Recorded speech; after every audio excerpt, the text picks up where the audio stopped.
Gigi doang kenapa lama banget selesainya?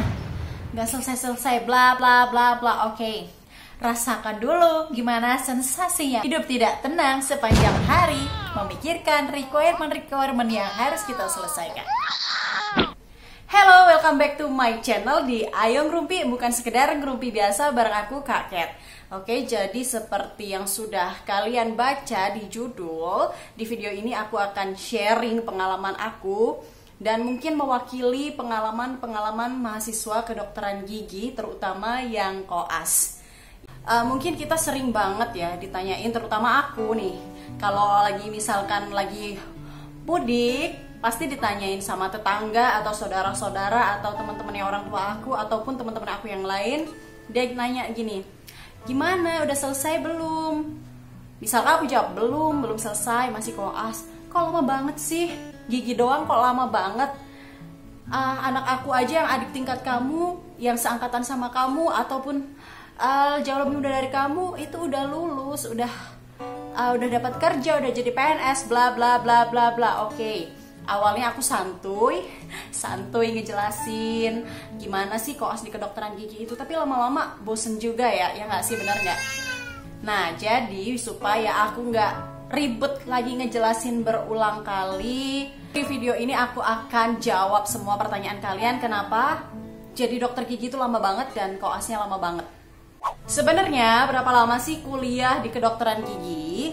Kuliahnya sih nggak terlalu lama ya, cuman 7 semester sampai 8 semester, kemudian dilanjutkan dengan skripsi. Nah, kebetulan dulu waktu kuliah, waktu skripsi aku ini lumayan lama karena kendala di penelitian aku dan berbagai hal. Jadi skripsi aku nyampe 2 tahunan gitu, sampai 4 semester atau 5 semester, aku lupa.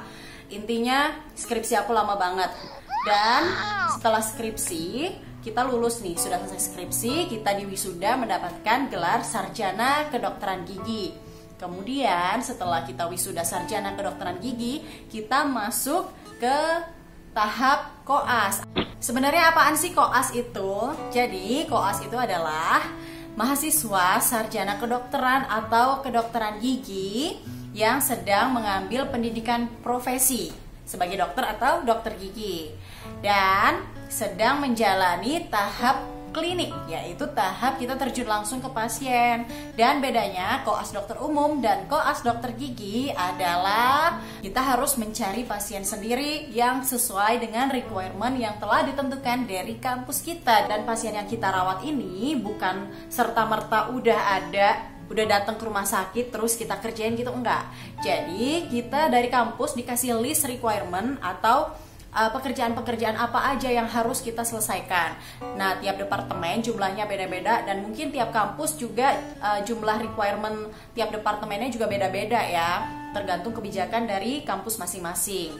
Nah, dari requirement yang sudah dikasih listnya ke kita harus mencari pasien sendiri untuk kita rawat.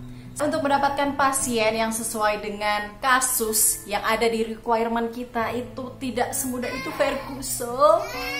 Jadi kapan sih bisa lulus atau bisa cepat selesai koas dan menjadi seorang dokter gigi, benar-benar mendapatkan gelar DRG?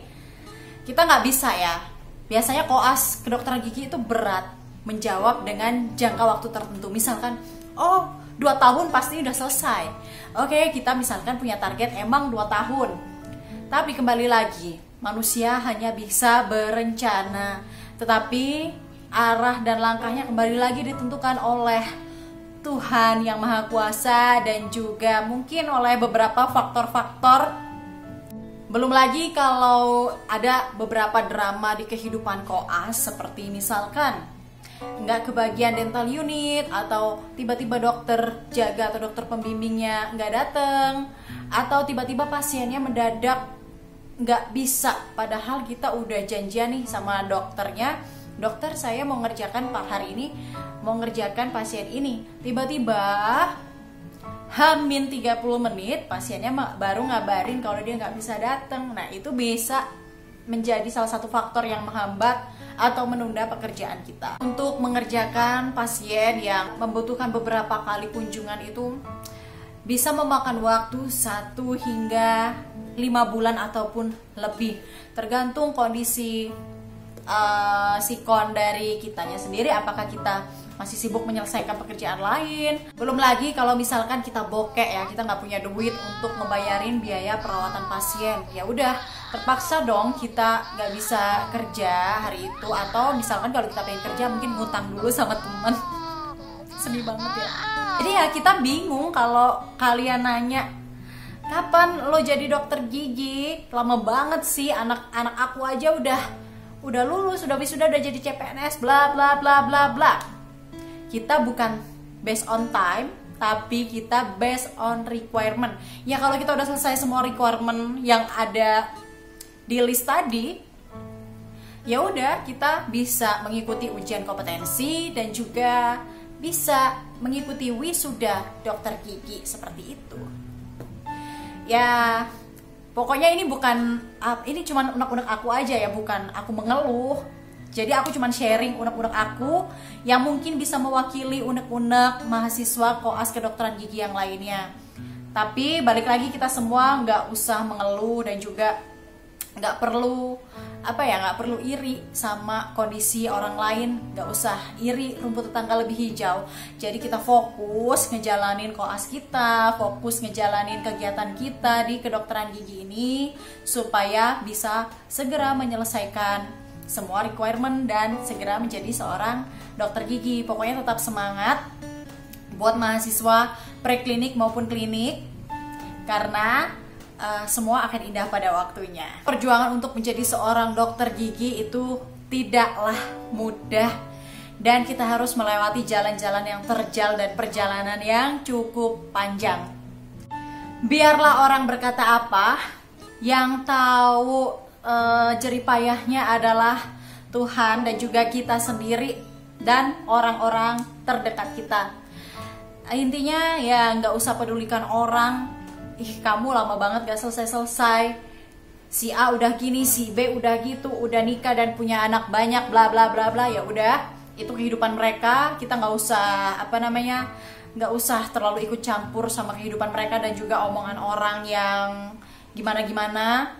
Jadikan sebagai motivasi kita untuk tetap terus semangat, terus maju supaya bisa segera menyelesaikan drama koas kedokteran gigi. Oke, jadi mungkin itu ya sedikit unek-unek aku sedikit unek-unek aku yang mungkin bisa mewakili kalian semua yang sedang koas di kedokteran gigi.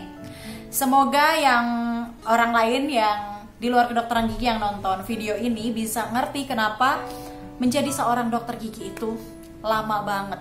Dan juga jangan lupa subscribe dan share video aku supaya aku bisa terus bikin konten-konten yang bermanfaat untuk kalian semua.